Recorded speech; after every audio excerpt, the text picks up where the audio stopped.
All right, welcome to the podcast, Linda. First of all, let's start off nice and simple. Who are you and what do you do? Okay, my name's Linda, and what do?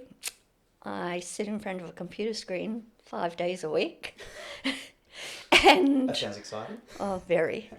And I do go to physio once a week, and I see my personal EP once a week, and I joined the gym the same time I met Mark. Yep. And I enjoy walking my dog, and I suppose that's me. Sounds good. And what is it that you do in front of a computer screen? I sit and I do IT software development. Yep. And you enjoy that? Sometimes. Sometimes? I often let off the steam when I meet up with either the physio or the EP person here in front of me. But yes, most times. Yeah. And what do you enjoy most about that? The challenges and trying to resolve problems that others can't. Fair enough. That's good. It's always a challenge. Yep, I can imagine. And there's also even overseas travel, which can be fun, and other times can just be an effort. Depending on where you go. Yeah. Well, let's start off nice and strong. Talk to us about your massive history with exercise. Oh, well, from about the age of 7, I started running, and I continued into my teens doing middle distance running and road running, and even joining an athletics club to aim for doing a 94k marathon. But in between that, I ended up getting married, and the time that I used to spend running all over the place kind of became very limited. So I was cut down to running 21k half marathons. And as the years went on, I also played field hockey. Yeah. And that was when I had my first major injury on a hockey field. Yeah. Taking a free hit, the ball went one way and my right knee went the other way. So from the age of 26 till about 45, I had 5 knee operations because I kept tearing the meniscus. And I also had what they call condylomalacia patella, where they had to keep scraping bits because bits were going into the back of the kneecap. That didn't stop me. I continued running, and I did personal training with a trainer for 13 years. He actually had a science and movement degree, so he wasn't just a Cert 3 or a Cert 4 personal trainer, so he knew his stuff. Switched on. Then the worst came, and it was back pain. It initially happened when I was about 32, but that was just a niggle. Yeah. But then there's chronic, and I'm talking chronic pain, where I could barely move after sitting down trying to stand up. It was like being electrocuted. Yeah. I continued with that for about 7 years, but during that period, lots of depression, lots of time spent doing hydrotherapy. And eventually I just couldn't bear it anymore. The drugs that I was taking for pain relief were just getting a bit too much. So off to a back surgeon I went. Yeah. In terms of like your treatment there with the hydrotherapy, was there anything else you were doing, or it was just the I was still doing gym. Yeah. In between hydrotherapy. I did hydrotherapy twice a week, and I was in the gym maybe 3 times a week. Yeah. At that stage with back pain, I wasn't able to run as much as I used to. Yeah. But I'd still run on the treadmill. Yeah.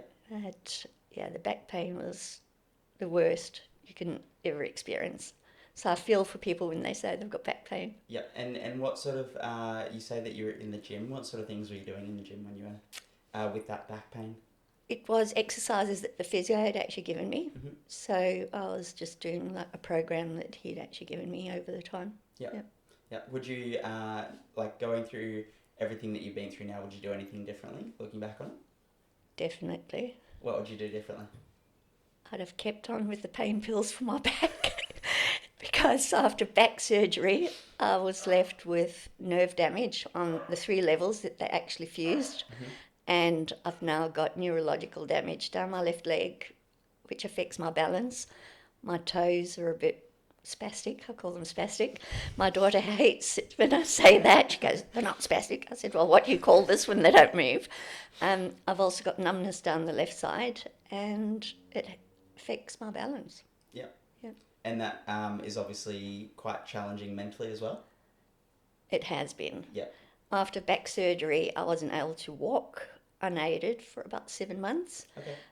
Initially, I was diagnosed that I would have at least an 18-month recovery, and I persevered and I went, it's not going to take me 18 months, I'm going to get back. This is ridiculous. And I was fortunate with my left leg because I was able to drive myself to the gym. Yeah. And even though I wasn't able to walk, I'd get into the gym and I'd be crawling around from one thing to the next. If the Swiss ball ran away from me, I'd have to crawl after the Swiss ball. But I persevered for 7 months, also with a physio, checking in on me on a regular basis. I saw him, I think, 2 or 3 times a week at one Yeah. point. Yeah. So, yeah, so after 7 months, I was able to push aside the walker and even the walking stick. But during that period, I was embarrassed, to be quite honest. I wouldn't go into work. Yeah. I didn't want people to see the wreck that I was in. I just didn't. I was embarrassed that I'd let someone do what they did to me, and I wasn't able to walk. Yeah. Yeah.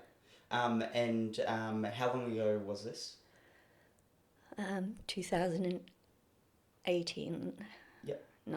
2018. It's about 5 years ago. Yep. Yep. And knowing what you like have been through, what would you tell someone in that same scenario? If they were going through that at the moment, what advice would you give them? Well, oddly enough, at the time, my personal trainer said, don't go for back surgery, don't go for back surgery.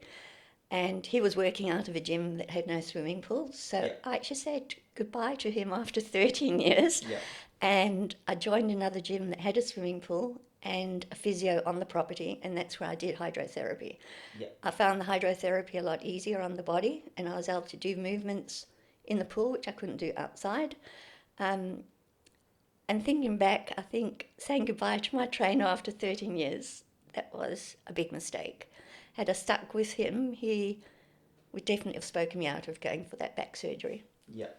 And is it, do you more regret doing the surgery, or is it you regret that because of the negative implications that had followed along from that, which is something that they probably wouldn't have expected at the time?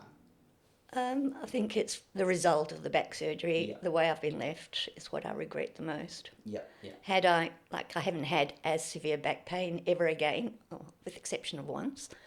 So that horrible electrocuting feeling is gone. Yeah. So I'm happy about that, but definitely not happy about this neurological damage that I've been left with. Yeah. And what have you noticed in terms of how that affects you in your day-to-day life? Like you mentioned, not feeling confidence in your balance, but is there any other ways that affects you? Well, it definitely has in the past 2.5 years, because I've got a numb left leg / ankle / toes. I've actually fallen twice and broke my ankle twice. Yep. So it's a constant, I suppose, concern that I'm going to fall over again and do it a third time. Each time I break my ankle, it's then going through all the rehab again, trying to get the movement going. And quite recently I fell for a third time walking my dog. And this time I didn't break my ankle, but it's just an ongoing, if I stumble and I hit the ground, the chances are I'm going to break something. Like when I fell recently, I hurt my ribs. Yeah. And it impacts your everyday life. So going back to all this, it's stemming from my back surgery. So yeah, there's quite a lot of regret around doing the surgery, but that's For more sure. so of the result of what's happened there. Exactly. And, yeah, not saying that, like, I guess in some way you got a little bit unlucky with the negative consequences that followed, and that might not happen for everyone, but it's still like there's that chance there, right? It's, yeah. Look, the minute I hear anybody that says they're going for back surgery, I start warning them off. Yeah, because I don't recommend it. Yeah. And I think persevering with exercise to try and get over all the pain, it's hard to do, but wasn't particularly successful for myself. After 7 years, I just threw in the towel. Yeah, yeah. And what were you struggling with most when you were in the depth of that back pain? What were you struggling with the most? Like prior to the surgery? How were you feeling? Prior to What the were you struggling surgery, was I knew I could sit down. Mm-hmm. Standing up was terrible when I stood up after sitting down. Movement in bed, Yeah. bending down, basically any movement really. The easiest was when you were sitting and you didn't want to move. If Yeah. you were sitting and then had to stretch for something, there was pain. Yeah, right. Yeah. Yeah. And in your 7 years of the prior to that, after experiencing the back pain, did you see any improvements, or it was just sort of level and then got to a point where you were like, pull the pin, have to do the surgery? I think it was mainly on and off. Yeah. But constantly on pain pills. Yeah. Trying all sorts, just didn't work. Yeah. Yeah. Cool. And what initially got you started in the gym? Like, was there any particular motivation early on? If we're not talking about injuries, what initially got you started in the gym? Okay, well, I immigrated from South Africa when I was 35. Yeah. And I was the breadwinner, so when we arrived in Australia, I was just working, Yeah. and no time for myself. So I did no exercise whatsoever for 3 years. Yeah. Then one evening, I ran into the doctor for a repeat prescription, and he took some of my stats, and he went, "Well, you're going to have a heart attack or a stroke." Yeah. And after some of those tests, I was advised by a cardiologist to exercise. So I joined the gym. And ever since then, so from about 38 onwards, I was a gym member. Then during COVID, we moved up from Sydney, myself and my son. And during that stage, again, I wasn't a member of a gym for about 2 years. And in that stage, that's when I was breaking my ankle, and my daughter, who's a CrossFit qualified trainer, came to visit. She lives in the UK. And she went, "Mum, you need to get some exercise going again." So she was part of the reason that I joined the gym.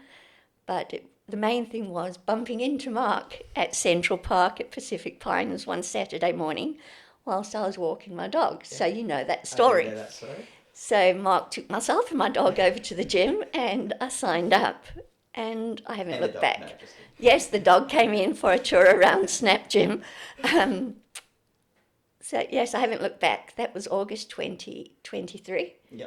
And I've been working with Mark at least once a week ever since. Yeah, it's cool. And planning on continuing. That's good.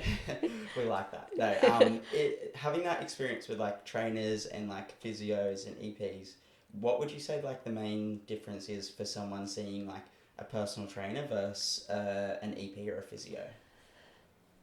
Look, I suppose a personal trainer depends on their qualifications. I've seen some personal trainers who have not got all the scientific knowledge behind the body movements and so on.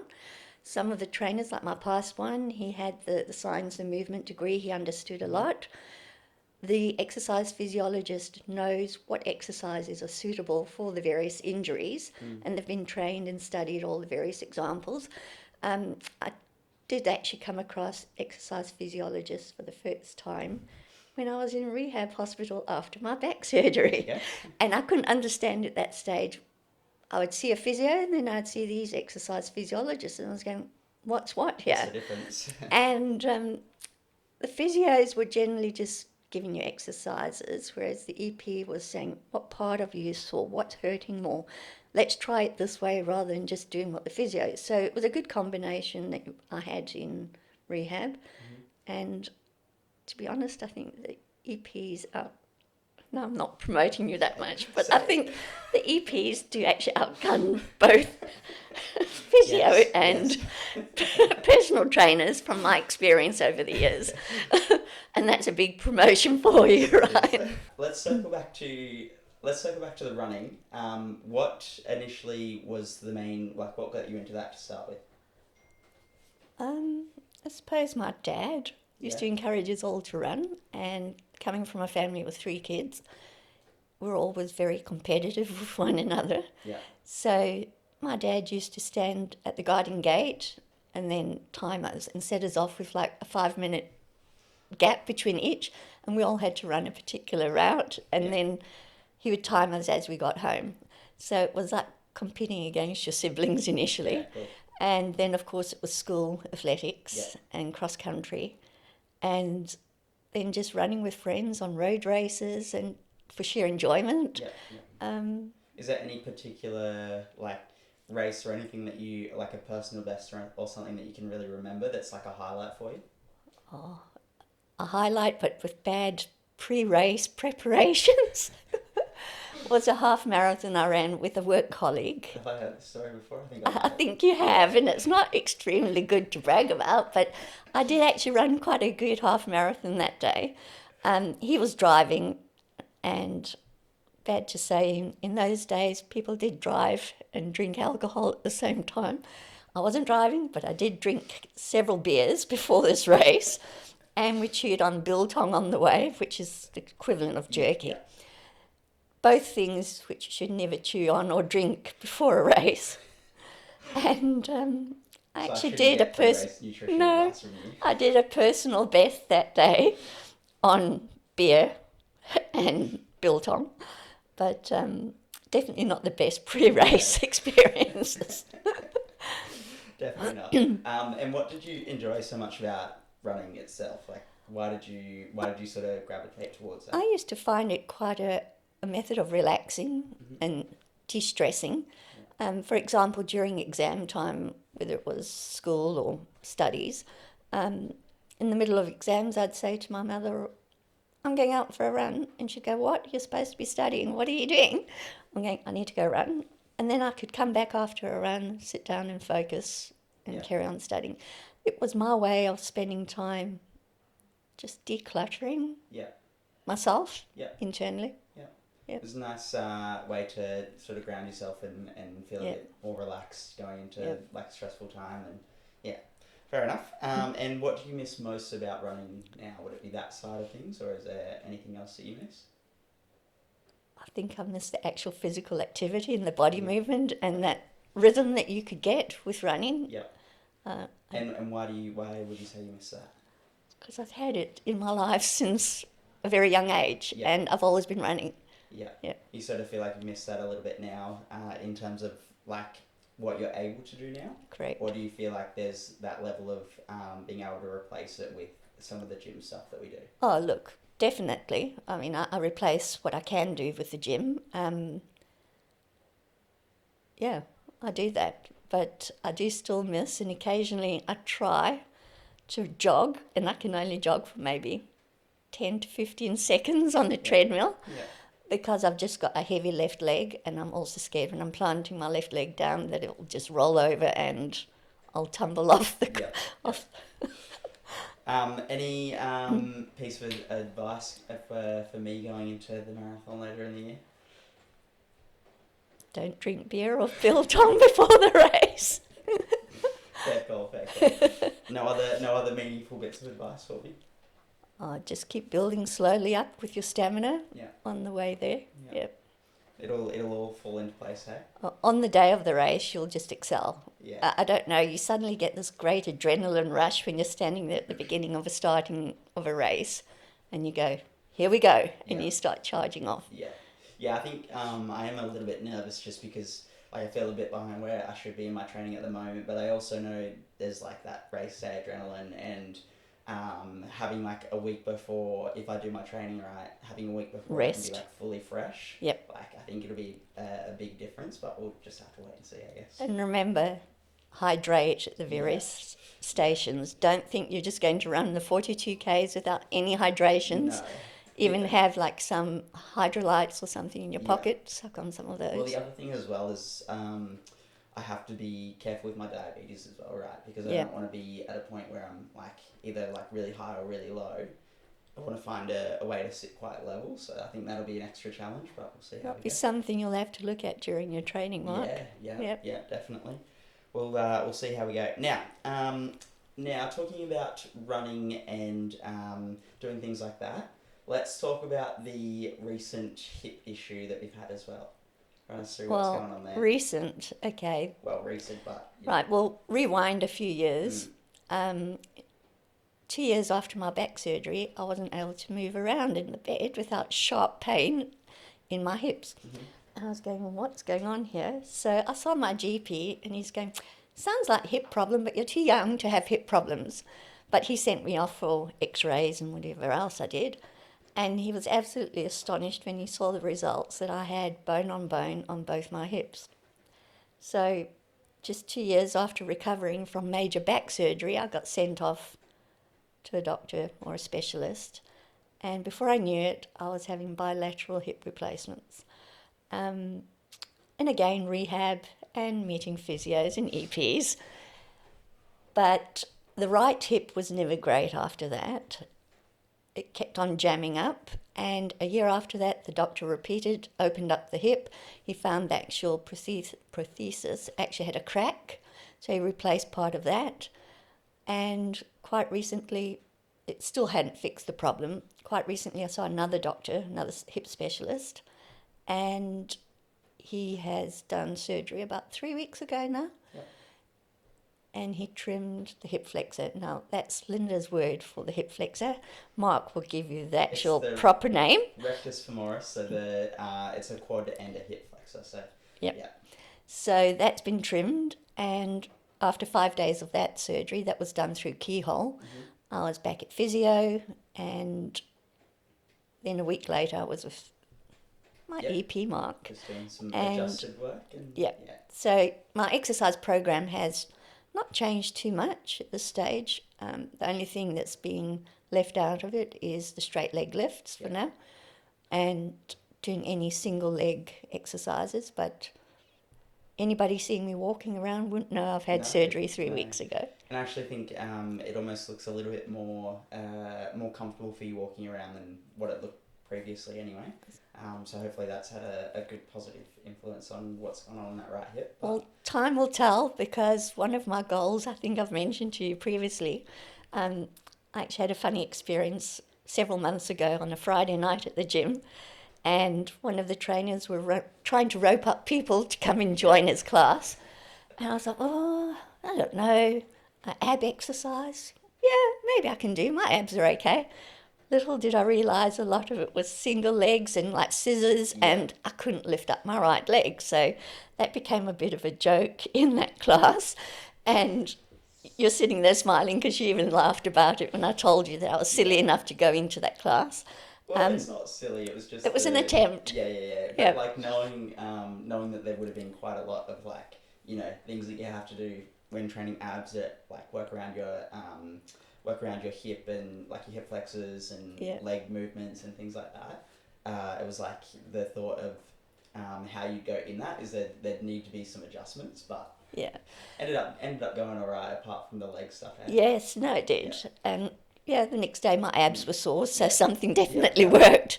But my goal is to be able to do scissors with both my legs. We'll see how that comes out. That will be the final say if the hip ops I think helped or not. Like with not being able to use that hip without pain for a little bit, you're obviously lacking a bit of strength there. But like that's going to be something that we can work on. And for sure. That's not something that's going to be unrealistic, if you know what I mean. Like especially now that we don't get that pain, it sort of allows us to do more movements for that muscle, so that we'll be able to increase its function and get you there, I reckon. So that'd be all good. Something to look forward to. Yep, definitely.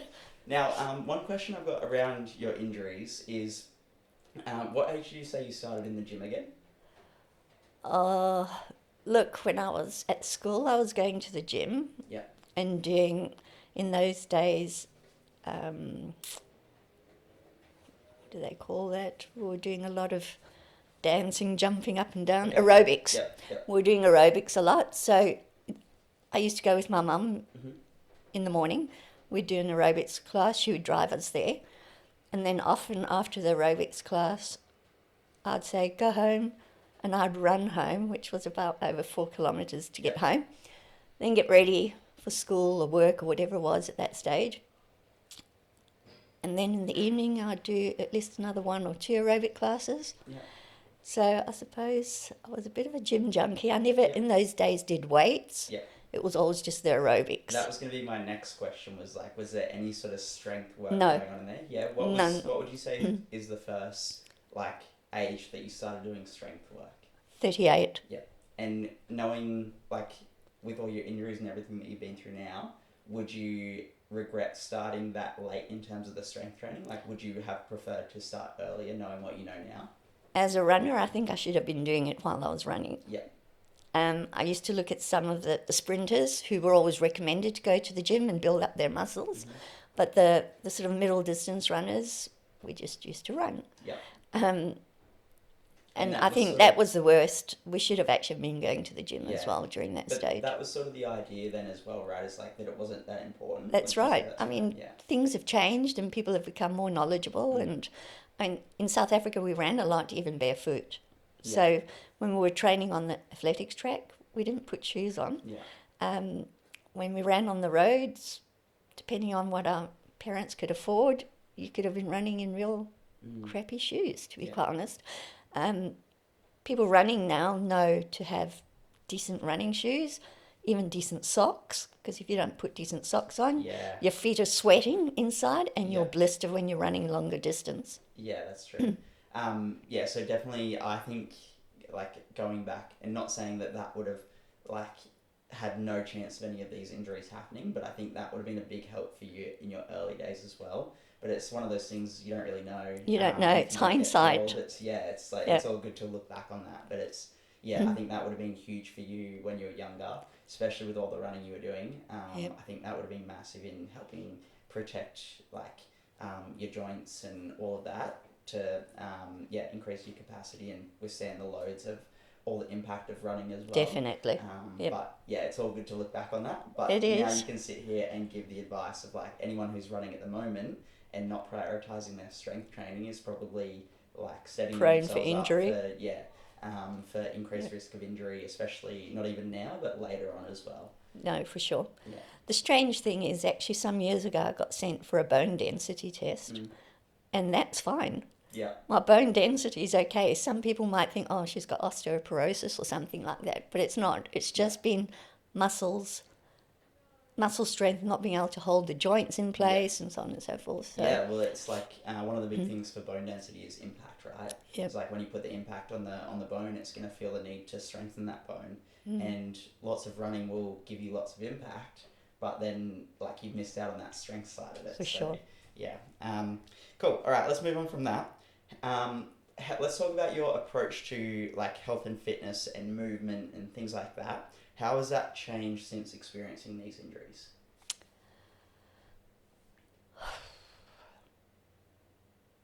Well, after all those injuries, I've been very limited in certain movements. At one point, I wasn't able to get up off the floor without almost crawling and pulling myself up. And with working with you, I've actually managed to be able to get up from the ground a lot easier. It's pretty cool.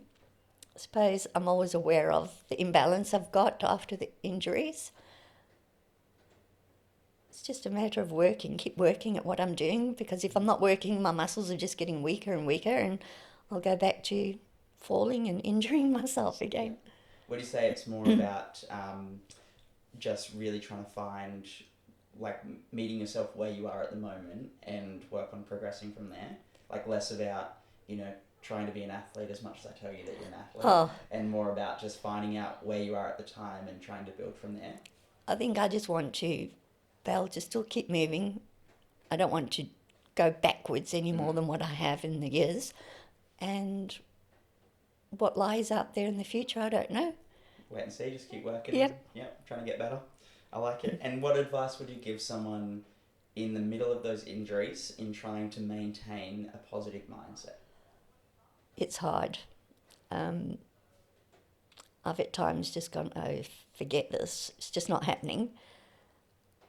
But you need a good friend or a family member to just push you that little bit, and to work with a professional who's encouraging and keeps you going and knows when to increase whatever exercise you're working on. It's hard to do it by yourself.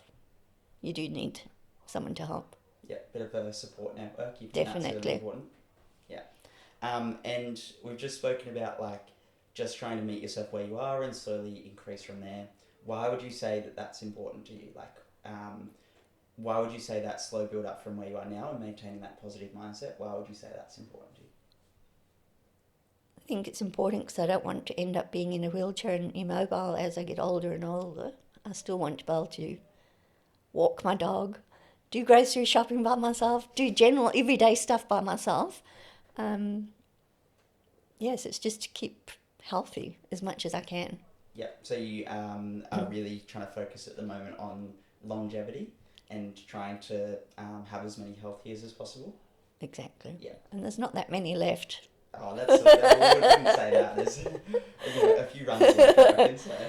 Oh, what, of 10 seconds on the treadmill? Hey, anything counts. So, if you were to think back on all the injuries that you've been through, or the journey through running, is there a specific moment where you realise that physical activity and movement is so important? After every operation, basically. Why would you say that? Well, my very first operation was a knee surgery at the age of 26, as I've said earlier. Mm-hmm. And after that, I couldn't bend my knee. I could have sat and went, oh, it's not going to move, because I couldn't get it to move. So it was off to the physio and going through agony where they were pushing and pushing to get the knee to move. So had I sat back and done nothing about it, I'd have been sitting in a wheelchair, I suppose. So physical movement, you need to have physical movement just to keep going. Yeah, it's sort of one of those things is like you get out of it what you put in as well, right? Exactly, and I don't want to be reliant on somebody else. I want to be independent and to be able to do things for myself. Yep. And do you ever like see someone that hasn't quite had that same mindset as you in that regard, and they have been a little bit worse off, and you sort of feel for them or want to give them any kind of advice? I suppose in rehab you sort of just make friends and you encourage one another to keep going. I'm actually still friends with someone who I met in rehab after back surgery from 2018, and we still keep in touch with one another and see how we're progressing. And how are they going? Not as good as I am. Yeah. And what would you say the difference is? I've continued exercising and he hasn't. Yep. Yeah. Yeah. And that like obviously it's important to still do that initial rehab, but you need to be able to continue and progress that, right? Yeah. Yeah. Talk us through a point in your life where you were going through a really tough period and exercise helped to get you through that. Tough period. At the same time, my back was gone and broken, and I was recovering from the operation. I was getting divorced at the same time. So mentally, from the emotional side was tough, and medical side was tough. But going to the gym and working and determined that I wasn't going to be a divorcee that was stuck and not able to move, I think a lot of that gave me determination. Yeah, and how did that help you build resilience to continue on and get the win at the end? Just kept going with the exercises. Yeah.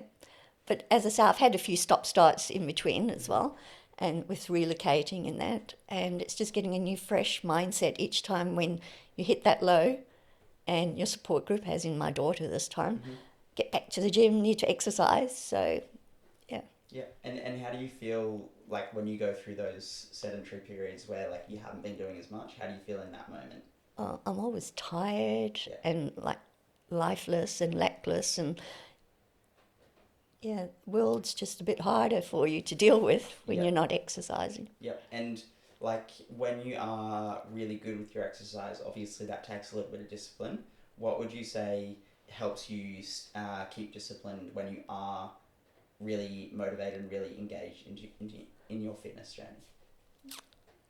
I think it's how you feel after a fitness exercise session. You just feel uplifted, the endorphins are there. Often, and I know it sounds sort of like cliche, but the hardest thing sometimes is to get to the gym. Yeah. But once you're there, the environment just picks you up and you exercise away. And you never regret having had a session at the gym. Of course, yeah. So sometimes it just takes that little bit to get the blood flowing, and then that's right. All right, we're good to go. Yeah. But you need to then take that first step of getting there, right? Exactly. Yeah. And what would you say that most people, and something that you might have struggled with as well, but what would you say most people struggle with in terms of staying consistent and getting the results in their fitness? I think staying consistent sometimes is things that work can get in the way. I work from home, so often I just sit there and I carry on working, and before I know it, it's 9 o'clock at night, which isn't great. Set a timer, have particular days that you're going to exercise, catch up with a gym buddy if you've got one. I meet up with a friend on a Sunday morning, which helps, and I've got 2 pre-booked sessions each week, one, as I've mentioned, with the physio and one with Mark. So there's 3 sessions already booked, and anything in between is just a bonus. That sounds pretty good, Harry. All right, so let's move on from that conversation. Let's talk a little bit about the shoulder niggle that we've been dealing with as well. What's been going on there? When I was doing a particular weight exercise, going out, what's that called? Your lateral raise. Okay, so doing the lateral raise, my right shoulder went ouch, and after investigation, scans and that, it showed I had tears, and I've also got arthritic sort of issues in my shoulder. So I've gone ahead to a sports specialist. At 61, I've got a sports specialist. Yeah. And he's recently done some PRP treatment into my shoulder. And at the same time, because my knees are constantly aching, he put some into both my knees. So I've had the first session and waiting and hoping for lots of good results from that. I'm having another shot 4 weeks after the initial one, and thereafter hoping for about 6 to 8 months pain-free from it. But it's a waiting game at this stage. Yeah. And let me tell you, PRP in your shoulder is agonising. Yeah. Into my knees, it was easy. Yeah. But into my shoulder, it left my right arm hanging and lame for about 30 minutes. And what did your specialist explain to you of what PRP is? It's your plasma-rich platelets. So he extracted blood into a tube and then puts it into a machine and spins it, and then puts the nice white cells into a vial and injects it in.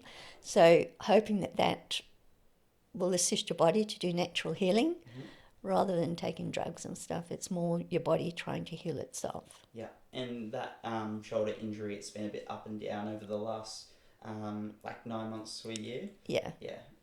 So sort of, seeing some good progress with it, and then it would sort of hit a little bit flare of up again. Or a flare up, and bit of a challenge. But how do you feel like we've gone in terms of like helping you with pain and function around that shoulder there?